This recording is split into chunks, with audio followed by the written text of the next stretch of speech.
Coming up on Mountain News this morning, the ACLU of Kentucky files a lawsuit in an attempt to block a portion of a bill that bans gender-affirming care for minors. And one Kentucky county deals with a spike in deaths caused by overdoses. Dedicated to Eastern and Southern Kentucky, this is WYMT Mountain News this morning. Good morning, I'm Chas Gayhart. It is 4:59 on Thursday, May 4th. And I did not stay long. I didn't stay gone very long, did I, Brandon? We knew you'd be back. I knew you'd be back.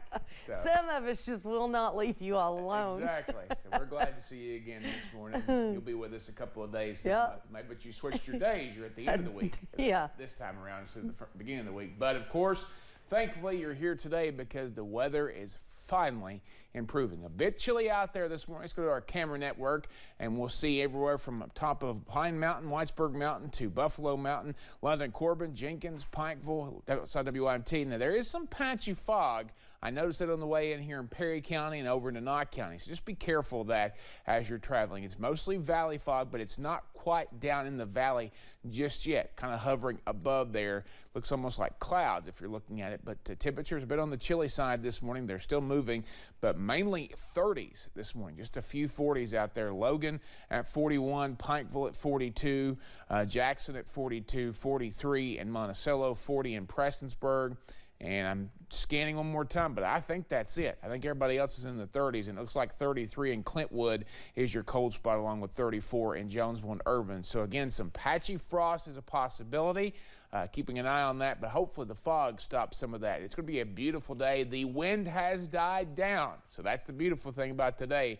67 this afternoon on the way to about, I think it's our daytime high, 67 out there. Maybe get a touch warmer thanks to some sunshine. It's going to be a nice day. Get out there and enjoy it. Chas? Thanks, Brandon. Well, the ACLU of Kentucky filed a lawsuit yesterday in an attempt to block a portion of Senate Bill 150.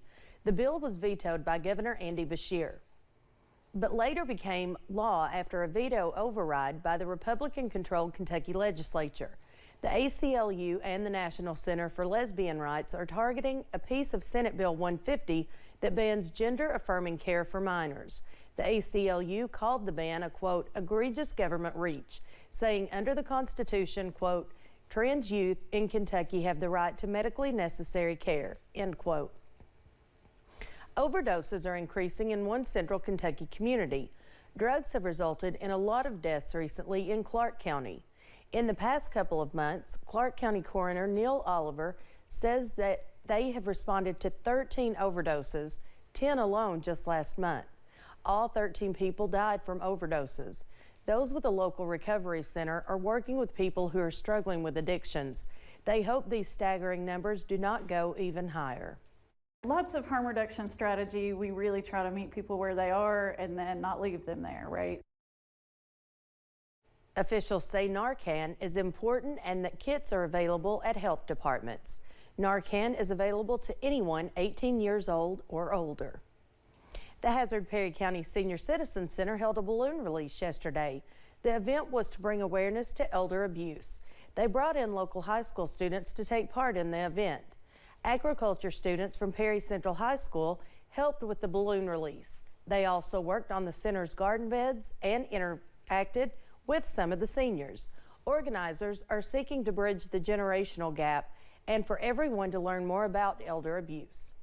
Intergenerational events are a big deal to us at our agency, getting the kids educated early on how to respect their elders, how to treat them, and so they know that there's potential abuse that goes on and that they should celebrate the older population. Hazard and Perry County leaders also attended the event. They signed a proclamation declaring the community's dedication to elder abuse awareness. The Baptist Health Corbin Foundation put in place a new fund to support the recruitment, development, and retention of nurses.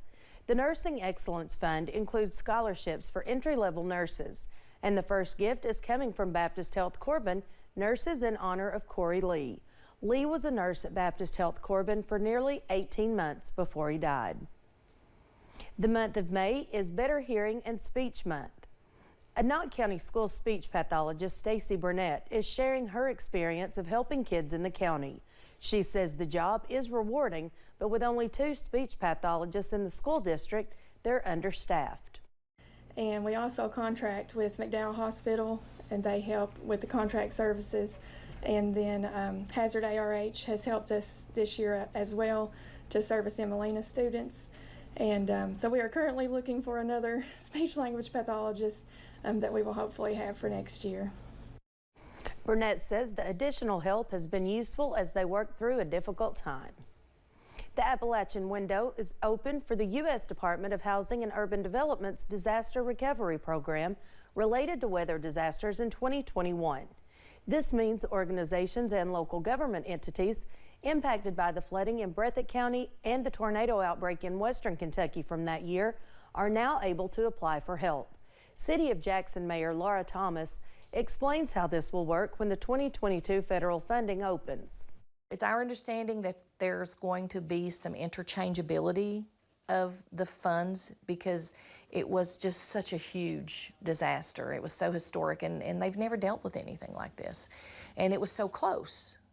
So I think that there will be some interchangeability of those funds.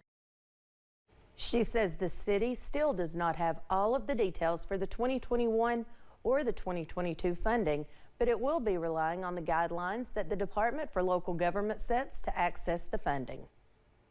A well-known Harlan County educator and artist has died.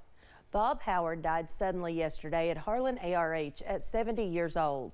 Howard was the first principal of Harlan County High School when the school opened in 2008. Before that, he was a local coach, art teacher, and administrator at Everett's High School for many years. You can find his artwork displayed in places across the county. Everett's Funeral Home is handling the arrangements. Thanks for getting your day started with us here on Mountain News this morning. Coming up next, it seems students across the U.S. are struggling with history, causing some concern among educational experts. It's a bit of a chilly morning, but the sun will be out later and temperatures go up later this afternoon. How long will that dry trend last? The answer in about 3 minutes.